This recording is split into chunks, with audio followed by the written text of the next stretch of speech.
हम हमेशा फ्यूचर की तैयारी करते हैं, तो इंस्टीट्यूट भी वो हो जो हमारा फ्यूचर ब्राइट करे। स्पोकन इंग्लिश स्टडी वीजा, आइल्स और PTE के लिए ज्वाइन करें। American institute of spoken English, India's #1 institute with over 500 branches. This is the Ielts listening test. You will hear a number of different recordings, and you will have to answer questions on what you hear. There will be time for you to read the instructions and questions, and you will have a chance to check your work. All the recordings will be played once only. The test is in 4 parts. At the end of the test, you will be given 10 minutes to transfer your answers to the answer sheet. Now turn to part 1.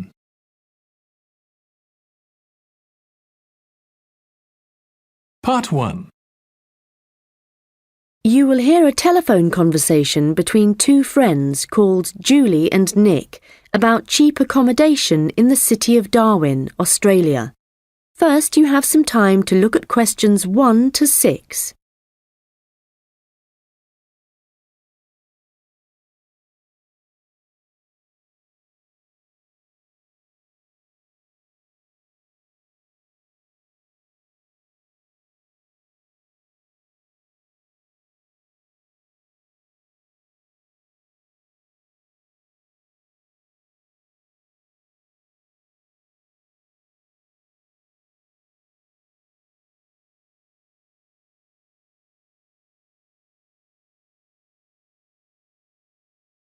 Hi Nick, it's Julie. Have you managed to find any information about accommodation in Darwin? Hi, I was just going to call you. I found some on the internet. There are quite a few hostels for backpackers there. The first possibility I found was a hostel called Top End Backpackers. Okay. It's pretty cheap. You can get a bed in a dormitory for $19 per person. Private rooms cost a bit more, but we'll be okay in dormitories, won't we? Sure. So, that hostel has parking, though that doesn't really matter to us, as we'll be using public transport. Yeah. Are there any reviews on the website from people who have been there? Well, yes. They aren't all that good, though. Some people said they didn't like the staff. They had an unfriendly attitude. That's quite unusual in a hostel. Usually all the staff are really welcoming. That's what I thought. People said they liked the pool and the fact that the rooms had air conditioning. But the problem with that was that it was very noisy, so they were kept awake. But it was too hot if they turned it off, so they had to put up with it. Someone told me there's another hostel called Gumtree something. Gumtree Lodge. It costs a bit more, $45 a person. What? Oh, no, that's for private rooms. It's $23.50 for the dorms. That's more like it. It looks to be in quite a good location. A bit out of town and quiet, but with good transport and quite near a beach. Has it got a pool? Yes, and its own gardens. The reviews for that one are mostly okay, except for one person who said they couldn't sleep because there were insects flying around in the dormitories. Not for me then. And I'd rather be somewhere central, really. Right. There's a place called Kangaroo Lodge. They've got dorms at $22, and it's downtown, near all the restaurants and clubs and everything. So that should suit you. And it doesn't close at night. So there's always someone on reception? That sounds good. The only criticism I saw was that the rooms were a bit messy and untidy because people just left their clothes and stuff all over the beds and the floor. Don't hostels usually have lockers in the bedrooms where you can leave your stuff? Yeah, they do usually, but apparently they don't here. Still, hostels are never particularly tidy places, so that doesn't bother me. And the same person said that the standard of cleanliness was pretty good, and especially the bathrooms. They were excellent as far as that went. Right. Yeah, I reckon Kangaroo Lodge sounds the best. Me too.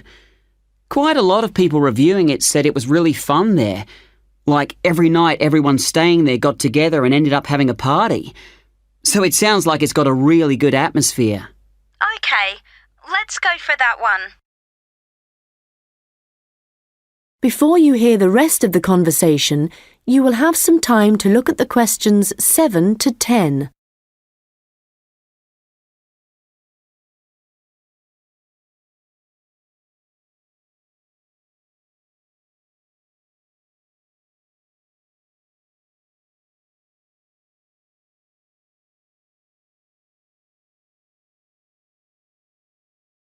Now listen and answer questions 7 to 10. Did you get the address of Kangaroo Lodge? Yes, it's on Shadforth Lane. Can you spell that? Shadforth.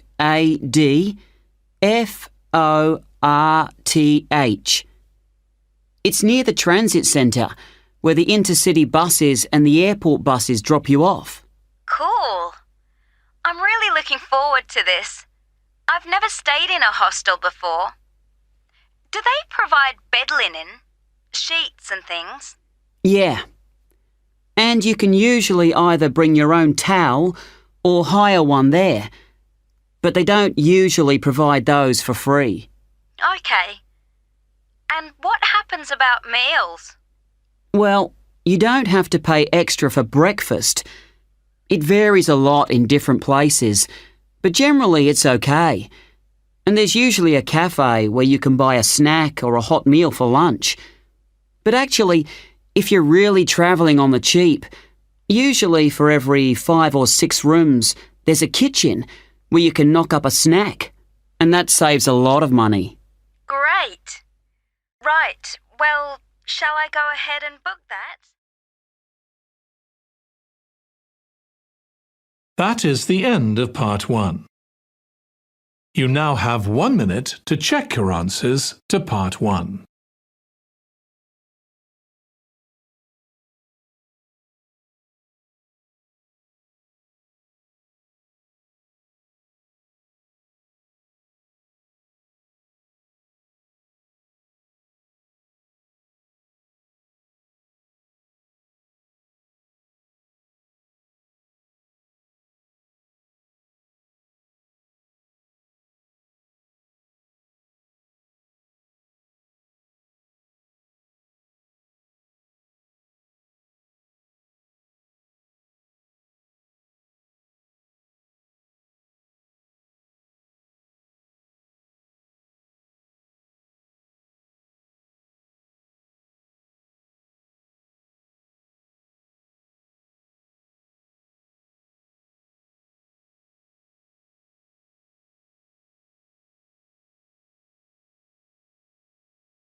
Part 2. You will hear a guide at an outdoor sculpture park talking to a group of visitors. First, you have some time to look at questions 11 to 16.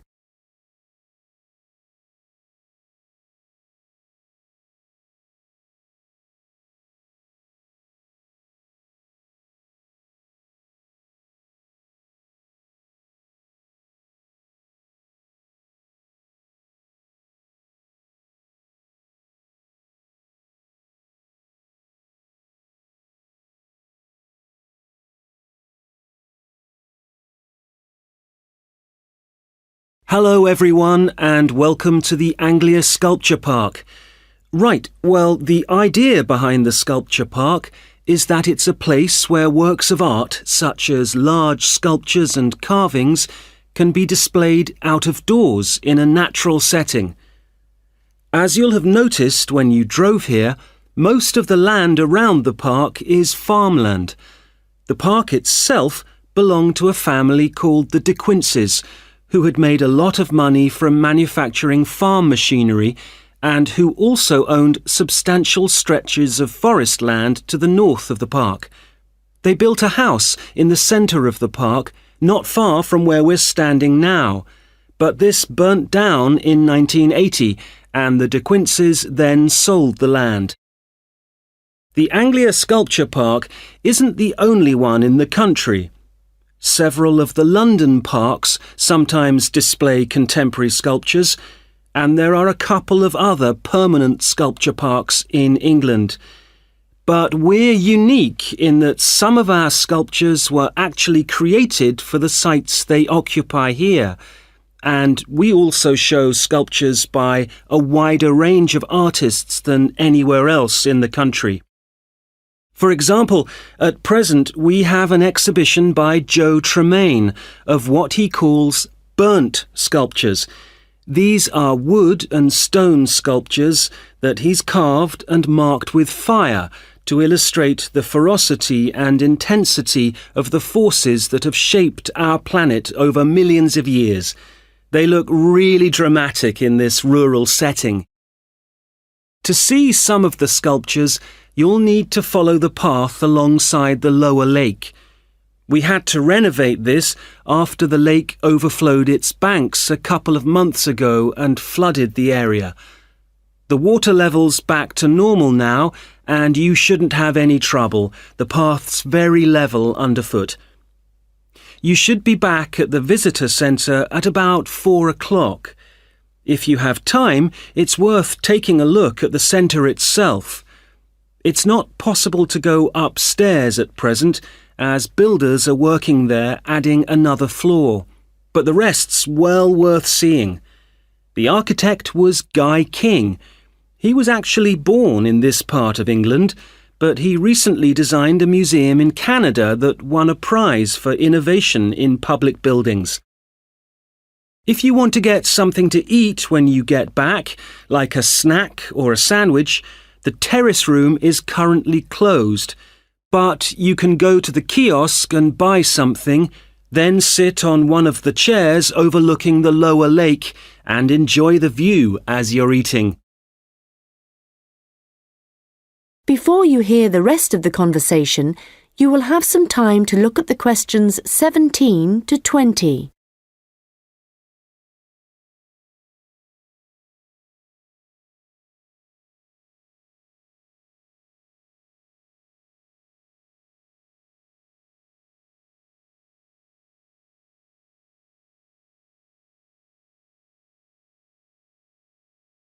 Now listen and answer questions 17 to 20. Now, let me just tell you a bit about what you can see in the sculpture park. If you look at your map, you'll see the visitor centre, where we are now, at the bottom, just by the entrance. Since we only have an hour, you might not be able to get right around the park, but you can choose to visit some of the highlights. You might like to take a look at the Joe Tremaine sculptures, which are displayed on this side of the upper lake, just behind the education centre and near the bridge. They're really impressive, but please remember not to let your children climb on them. One of our most popular exhibitions is the Giorgio Cataluci bird sculptures. They're just across the bridge on the north side of the lower lake. I love the way they're scattered around in the long grass beside the lake, looking as if they're just about to take to their wings. You could also go to the garden gallery. It's on this side of the upper lake.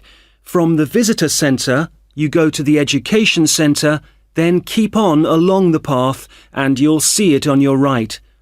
There's an exhibition of animal carvings there which is well worth a look. We also have the Longhouse. That's quite a walk. From here, you go to the bridge and then turn left on the other side. Soon you'll see a winding pathway going up towards the northern boundary of the park. Go up there and you'll find it at the top. They have some abstract metal sculptures that are well worth seeing if you have time. OK, well, now, if you... That is the end of part 2. You now have 30 seconds to check your answers to part 2.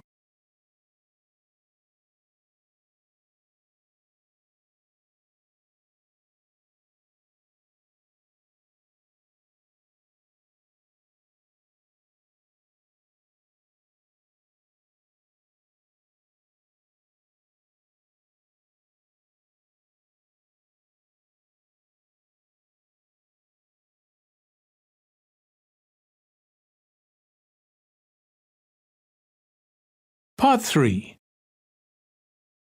You will hear a first-year marketing student called Leo talking to a second-year student called Anna about his marketing report. First, you have some time to look at questions 21 to 26.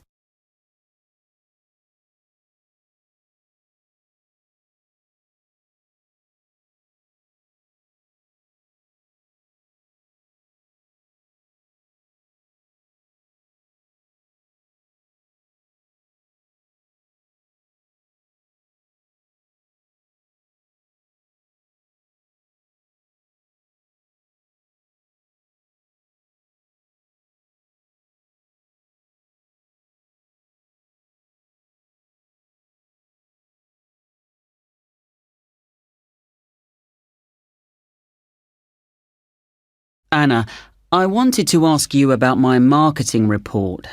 I'm not sure about it. That's okay, Leo. So what do you have to do? Choose a product or service, then compare two organisations that produce it. I'm doing instant coffee. But haven't you got a weekend job in a clothing store? Why didn't you choose clothing? That was my first thought, because I thought it'd give me some practical examples. But when I searched for men's clothing on the internet, there were hardly any articles. So then I looked for coffee, and I found there were tons. Yeah, there are so many brands on the market now. OK, so how much have you actually written? I've done part 1 on economic and technological factors. I found some good data on technological changes, how in Australia fewer people are buying instant coffee because of cheap coffee percolators that they can use to make real coffee at home. But there's also a movement away from drinking coffee. Switching to things like herbal teas instead because they think it's healthier. But that's not really to do with technology, it's more cultural. Anyway, for part 2, I'm comparing two instant coffee companies, Coffee Now and Schaffers, and I've made this table of products. Right. Let's see. So you've got the brand names and prices and selling size and descriptions. OK, the table looks good. You'll get marks for research there. Where will it go? In the section on the marketing mix, under product. Not in the appendix? No. OK, but it's too factual on its own. You need to add some comment in that section about the implications of the figures. Right, I'll do that. Now, I want to say that I think that Schaffers is more of a follower than a leader in the coffee industry. Now, I'm putting that in the section on market share. Does that seem okay? Let's see. So, you've begun by explaining what market share is, that's important. But you've got to be careful how you give that opinion. Do you think it should go in another section? Well, it's fine where it is, but you've got to back it up with some data, or they'll say your report lacks weight. OK. One thing I'm worried about is finding anything original to say. Well, since this is your first marketing report, you're not expected to go out and do interviews and things to collect your own data. You're just using published data. So the analysis you do might not throw up anything that people didn't know before.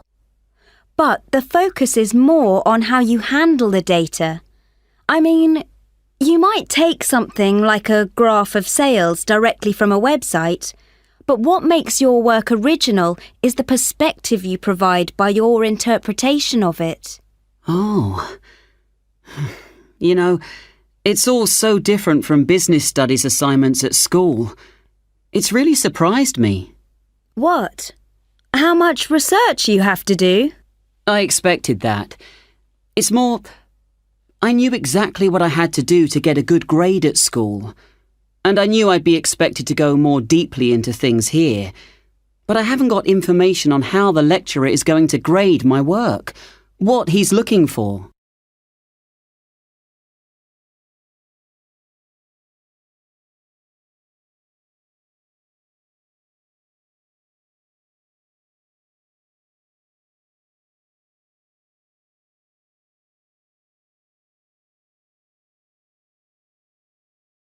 Now listen and answer questions 27 to 30.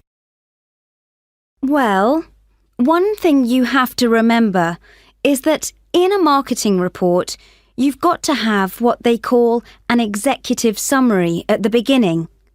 I forgot that and I got marked down. Yeah, I've drafted it. I've got an overview. Have you got something about the background there? Yeah. Good. So, I've just made a summary of the main points. I wasn't sure whether or not I should have my aims there. No, that's too personal. The executive summary is just like what a manager would read to get a general idea of your report if he was in a hurry. Right. Then I'm okay for the first main part, all of the macro environment stuff. But it's when I get onto the problems section. I've listed all the problems that Coffee Now and Schaffers are facing. But then what? Well, you have to prioritise. So indicate the main problems, and then you analyse each one by connecting it with a theory. That's where your reading comes in. Okay. Have you done your implementation section yet? I've thought about it. So that's where I write about what could be done about the problems. Yes. And it's got to be practical, so don't forget to specify things like who would be involved, and the cost, and the order that things would be done in. Right. Well, that shouldn't take long. You'd be surprised. Actually, that's the bit that tends to get badly done because people run out of time. That and the conclusion. Oh, any hints for that? Well, it's got to draw out the main points from your report. So it's got to be quite general. You need to avoid introducing new stuff here. It's got to sum up what you've said earlier. Okay. Thanks, Anna.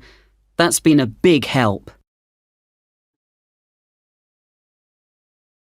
That is the end of part 3. You now have 30 seconds to check your answers to part 3.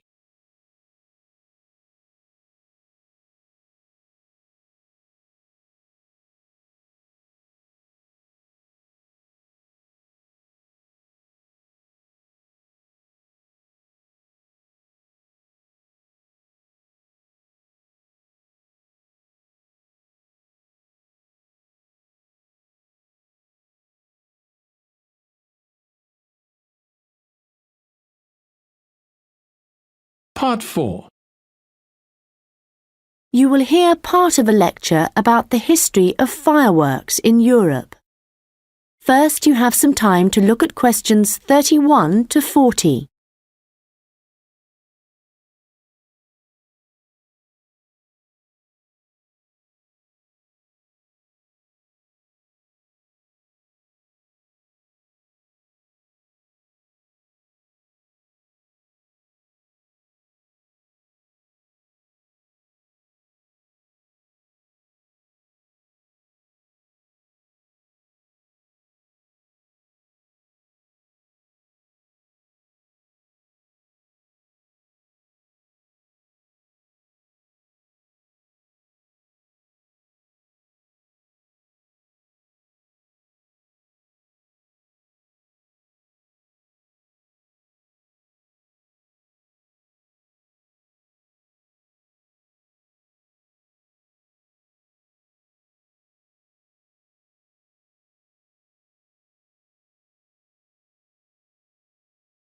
Now listen carefully and answer questions 31 to 40.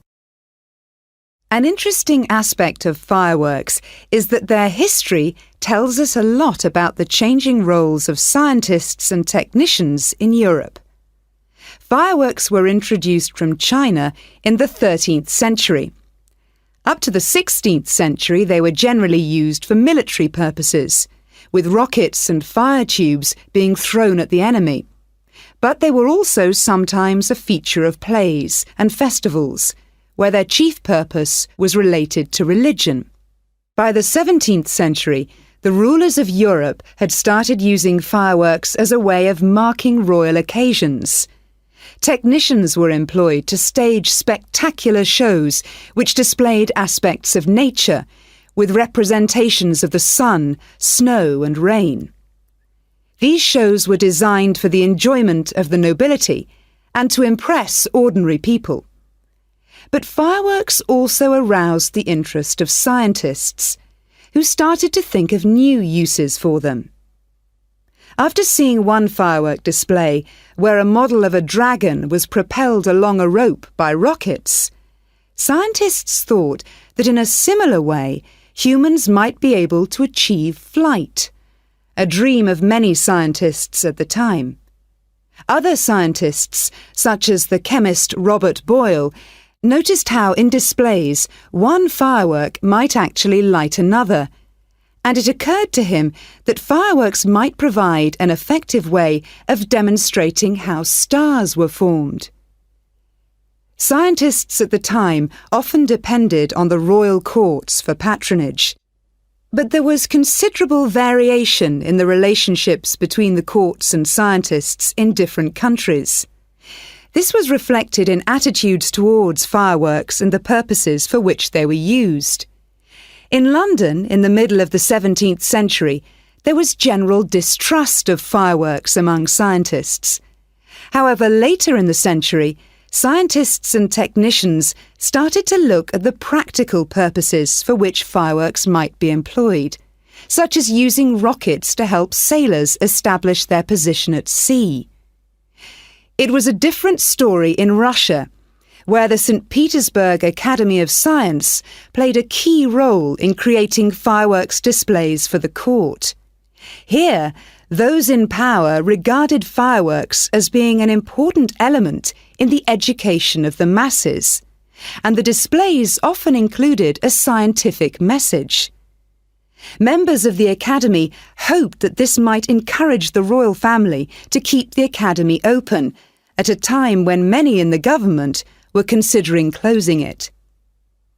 In Paris, the situation was different again. The Paris Academy of Sciences played no role in staging fireworks displays.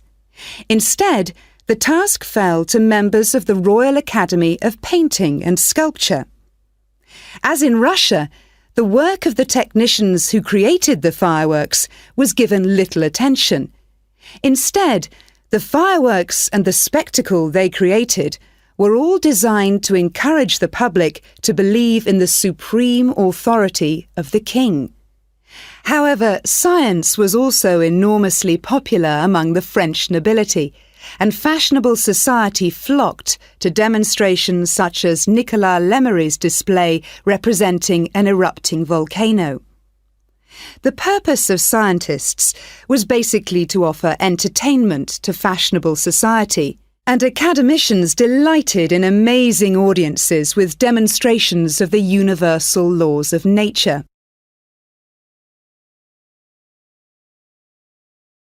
In the course of the 18th century, the circulation of skills and technical exchange led to further developments. Fireworks specialists from Italy began to travel around Europe, staging displays for many of the European courts.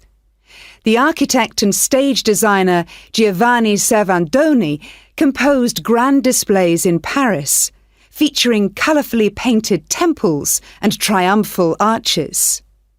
A fireworks display staged by Servandoni would be structured in the same way as an opera, and was even divided into separate acts. Italian fireworks specialists were also invited to perform in London, St. Petersburg, and Moscow. As these specialists circulated around Europe, they sought to exploit the appeal of fireworks for a wider audience, including the growing middle classes. As in the previous century, fireworks provided resources for demonstrating scientific laws and theories, as well as new discoveries. and displays now showed a fascinated public the curious phenomenon of electricity. By the mid-18th century, fireworks were being sold for private consumption. So the history of fireworks shows us the diverse relationships which existed between scientists, technicians, and the rest of society.